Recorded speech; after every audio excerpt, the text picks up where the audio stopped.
Chapter 2. The creation. This chapter is based on Genesis 1 and 2. By the word of the Lord were the heavens made, and all the host of them by the breath of his mouth. For he spake, and it was. He commanded, and it stood fast. Psalm 33, verses 6 and 9. He laid the foundations of the earth, that it should not be removed forever. Psalm 104, verse 5. As the earth came forth from the hand of its Maker, it was exceedingly beautiful. Its surface was diversified with mountains, hills, and plains, interspersed with noble rivers and lovely lakes. But the hills and mountains were not abrupt and rugged, abounding in terrific steeps and frightful chasms, as they do now. The sharp, ragged edges of earth's rocky framework were buried beneath the fruitful soil, which everywhere produced a luxuriant growth of verdure. There were no loathsome swamps or barren deserts. Graceful shrubs and delicate flowers greeted the eye at every turn. The heights were crowned with trees more majestic than any that now exist. The air, untainted by foul miasma, was clear and healthful. The entire landscape outvied in beauty the decorated grounds of the proudest palace. The angelic host viewed the scene with delight and rejoiced at the wonderful works of God. After the earth with its teeming animal and vegetable life had been called into existence, man, the crowning work of the Creator, and the one for whom the beautiful earth had been fitted up, was brought upon the stage of action. To him was given dominion over all that his eye could behold. For God said, "Let us make man in our image, after our likeness, and let them have dominion over all the earth." So God created man in his own image. Male and female created he them. Here is clearly set forth the origin of the human race, and the divine record is so plainly stated that there is no occasion for erroneous conclusions. God created man in his own image. Here is no mystery. There is no ground for the supposition that man was evolved by slow degrees of development from the lower forms of animal or vegetable life. Such teaching lowers the great work of the Creator to the level of man's narrow, earthly conceptions. Men are so intent upon excluding God from the sovereignty of the universe that they degrade man and defraud him of the dignity of his origin. He who set the starry worlds on high, and tinted with delicate skill the flowers of the field, who filled the earth and the heavens with the wonders of his power, when he came to crown his glorious work, to place one in the midst to stand as the ruler of the fair earth, did not fail to create a being worthy of the hand that gave him life. The genealogy of our race, as given by inspiration, traces back its origin not to a line of developing germs, mollusks, and quadrupeds, but to the great Creator. Though formed from the dust, Adam was the Son of God. He was placed as God's representative over the lower orders of being. They cannot understand or acknowledge the sovereignty of God, yet they were made capable of loving and serving man. The psalmist says, "Thou madest him to have dominion over the works of thy hands. Thou hast put all things under his feet, the beasts of the field, the fowl of the air, and whatsoever passes through the paths of the seas." Psalm 8, verses 6 to 8. Man was to bear God's image, both in outward resemblance and in character.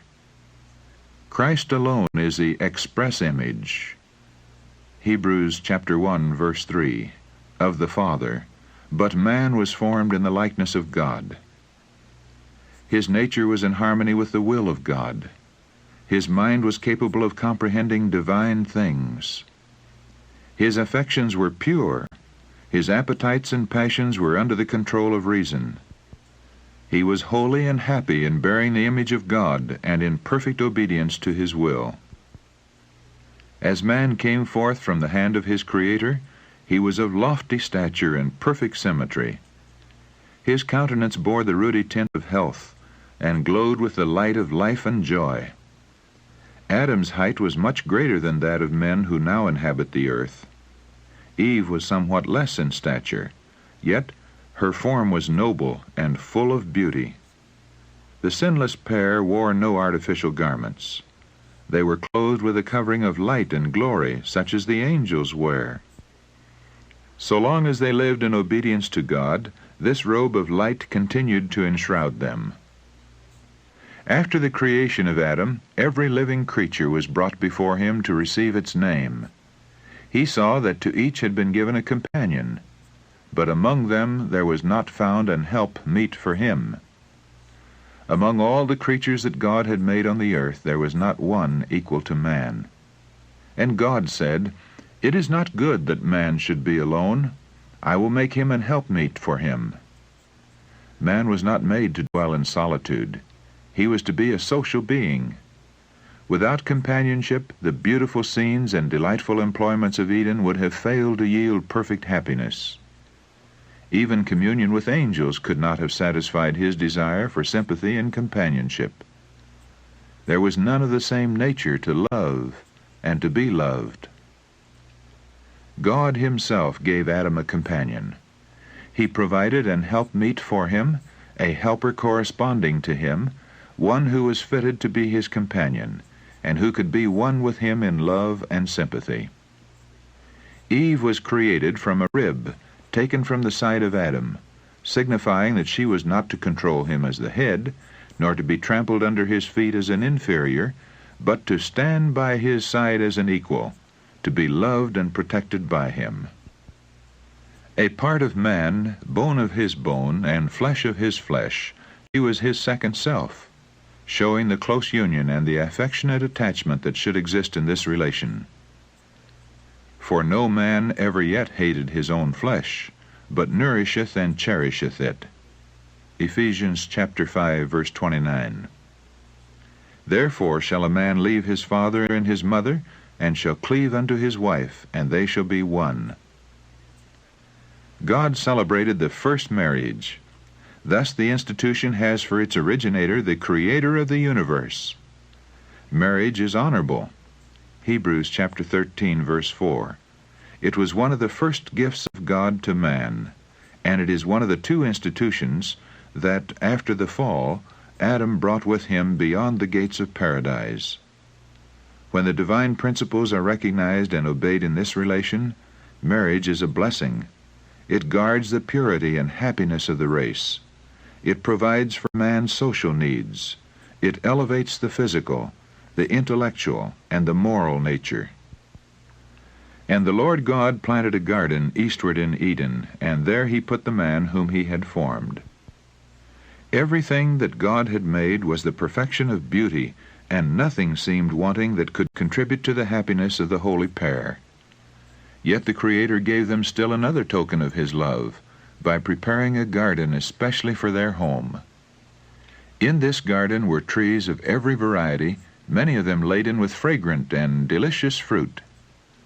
There were lovely vines, growing upright, yet presenting a most graceful appearance, with their branches drooping under their load of tempting fruit of the richest and most varied hues. It was the work of Adam and Eve to train the branches of the vine to form bowers, thus making for themselves a dwelling from living trees covered with foliage and fruit. There were fragrant flowers of every hue in rich profusion. In the midst of the garden stood the tree of life, surpassing in glory all other trees. Its fruit appeared like apples of gold and silver, and had the power to perpetuate life. The creation was now complete. The heavens and the earth were finished, and all the host of them. And God saw everything that he had made, and behold, it was very good. Eden bloomed on earth. Adam and Eve had free access to the tree of life. No taint of sin or shadow of death marred the fair creation. The morning stars sang together, and all the sons of God shouted for joy. Job chapter 38, verse 7. The great Jehovah had laid the foundations of the earth. He had dressed the whole world in the garb of beauty, and had filled it with things useful to man. He had created all the wonders of the land and of the sea. In 6 days the great work of creation had been accomplished, and God rested on the seventh day from all his work which he had made. And God blessed the seventh day and sanctified it, because that in it he had rested from all his work which God created and made. God looked with satisfaction upon the work of his hands. All was perfect, worthy of its divine author, and he rested, not as one weary, but as well pleased with the fruits of his wisdom and goodness and the manifestations of his glory. After resting upon the seventh day, God sanctified it, or set it apart, as a day of rest for man. Following the example of the Creator, man was to rest upon this sacred day, that as he should look upon the heavens and the earth, he might reflect upon God's great work of creation, and that as he should behold the evidences of God's wisdom and goodness, his heart might be filled with love and reverence for his Maker. In Eden, God set up the memorial of his work of creation, in placing his blessing upon the seventh day. The Sabbath was committed to Adam, the father and representative of the whole human family. Its observance was to be an act of grateful acknowledgment on the part of all who should dwell upon the earth, that God was their Creator and their rightful sovereign, that they were the work of his hands and the subject of his authority. Thus the institution was wholly commemorative and given to all mankind. There was nothing in it shadowy or of restricted application to any people. God saw that a Sabbath was essential for man, even in paradise. He needed to lay aside his own interests and pursuits for one day of the 7, that he might more fully contemplate the works of God and meditate upon his power and goodness. He needed a Sabbath to remind him more vividly of God and to awaken gratitude, because all that he enjoyed and possessed came from the beneficent hand of the Creator. God designs that the Sabbath shall direct the minds of men to the contemplation of his created works. Nature speaks to their senses, declaring that there is a living God, the Creator, the supreme ruler of all. The heavens declare the glory of God, and the firmament showeth his handiwork. Day unto day uttereth speech, and night unto night showeth knowledge. Psalm 19, verses 1 and 2. The beauty that clothes the earth is a token of God's love. We may behold it in the everlasting hills, in the lofty trees, in the opening buds and the delicate flowers. All speak to us of God. The Sabbath, ever pointing to him who made them all, bids men open the great book of nature and trace therein the wisdom, the power, and the love of the Creator. Our first parents, though created innocent and holy, were not placed beyond the possibility of wrongdoing. God made them free moral agents, capable of appreciating the wisdom and benevolence of his character and the justice of his requirements, and with full liberty to yield or to withhold obedience. They were to enjoy communion with God and with holy angels. But before they could be rendered eternally secure, their loyalty must be tested. At the very beginning of man's existence, a check was placed upon the desire for self-indulgence, the fatal passion that lay at the foundation of Satan's fall. The tree of knowledge, which stood near the tree of life in the midst of the garden, was to be a test of the obedience, faith, and love of our first parents. While permitted to eat freely of every other tree, they were forbidden to taste of this on the pain of death. They were also to be exposed to the temptations of Satan. But if they endured the trial, they would finally be placed beyond his power to enjoy perpetual favor with God. God placed man under law as an indispensable condition of his very existence. He was a subject of the divine government, and there can be no government without law. God might have created man without the power to transgress his law. He might have withheld the hand of Adam from touching the forbidden fruit. But in that case, man would have been not a free moral agent, but a mere automaton. Without freedom of choice, his obedience would not have been voluntary, but forced. There could have been no development of character. Such a course would have been contrary to God's plan in dealing with the inhabitants of other worlds. it would have been unworthy of man as an intelligent being, and would have sustained Satan's charge of God's arbitrary rule. God made man upright. He gave him noble traits of character, with no bias toward evil.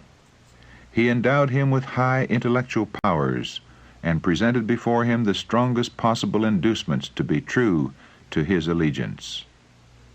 Obedience, perfect and perpetual, was the condition of eternal happiness. On this condition he was to have access to the tree of life. The home of our first parents was to be a pattern for other homes as their children should go forth to occupy the earth. That home, beautified by the hand of God Himself, was not a gorgeous palace. Men, in their pride, delight in magnificent and costly edifices, and glory in the works of their own hands, but God placed Adam in a garden. This was his dwelling. The blue heavens were its dome, the earth with its delicate flowers and carpet of living green was its floor, and the leafy branches of the goodly trees were its canopy. Its walls were hung with the most magnificent adornings, the handiwork of the great master artist.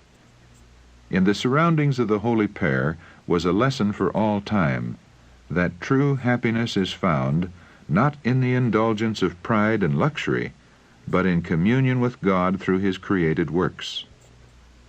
If men would give less attention to the artificial, and would cultivate greater simplicity, they would come far nearer to answering the purpose of God in their creation. Pride and ambition are never satisfied, but those who are truly wise will find substantial and elevating pleasure in the sources of enjoyment that God has placed within the reach of all. To the dwellers in Eden was committed the care of the garden, to dress it and to keep it. Their occupation was not wearisome, but pleasant and invigorating. God appointed labor as a blessing to man, to occupy his mind, to strengthen his body, and to develop his faculties. In mental and physical activity, Adam found one of the highest pleasures of his holy existence. And when, as a result of his disobedience, he was driven from his beautiful home and forced to struggle with the stubborn soil to gain his daily bread, that very labor, although widely different from his pleasant occupation in the garden, was a safeguard against temptation and a source of happiness. Those who regard work as a curse, attended though it be with weariness and pain, are cherishing an error. The rich often look down with contempt upon the working classes, but this is wholly at variance with God's purpose in creating man. What are the possessions of even the most wealthy in comparison with the heritage given to the lordly Adam? Yet Adam was not to be idle. Our Creator, who understands what is for man's happiness, appointed Adam his work. The true joy of life is found only by the working men and women. The angels are diligent workers. They are the ministers of God to the children of men. The Creator has prepared no place for the stagnating practice of indolence. While they remained true to God, Adam and his companion were to bear rule over the earth. Unlimited control was given them over every living thing. The lion and the lamb sported peacefully around them, or lay down together at their feet. The happy birds flitted about them without fear. And as their glad songs ascended to the praise of their Creator, Adam and Eve united with them in thanksgiving to the Father and the Son. The holy pair were not only children under the fatherly care of God, but students receiving instruction from the all-wise Creator. They were visited by angels, and were granted communion with their Maker, with no obscuring veil between. They were full of the vigor imparted by the tree of life, and their intellectual power was but little less than that of the angels. The mysteries of the visible universe, the wondrous works of Him which is perfect in knowledge, Job chapter 37, verse 16, afforded them an exhaustless source of instruction and delight. The laws and operations of nature, which have engaged men's study for 6,000 years, were opened to their minds by the infinite framer and upholder of all. They held converse with leaf and flower and tree, gathering from each the secrets of its life. with every living creature, from the mighty Leviathan that playeth among the waters to the insect mote that floats in the sunbeam, Adam was familiar. He had given to each its name, and he was acquainted with the nature and habits of all. God's glory in the heavens, the innumerable worlds in their orderly revolutions, the balancing of the clouds, the mysteries of light and sound, of day and night, all were open to the study of our first parents. On every leaf of the forest or stone of the mountains, in every shining star, in earth and air and sky, God's name was written. The order and harmony of creation spoke to them of infinite wisdom and power. They were ever discovering some attraction that filled their hearts with deeper love and called forth fresh expressions of gratitude. So long as they remained loyal to the divine law, their capacity to know, to enjoy, and to love would continually increase. They would be constantly gaining new treasures of knowledge, discovering fresh springs of happiness, and obtaining clearer and yet clearer conceptions of the immeasurable, unfailing love of God.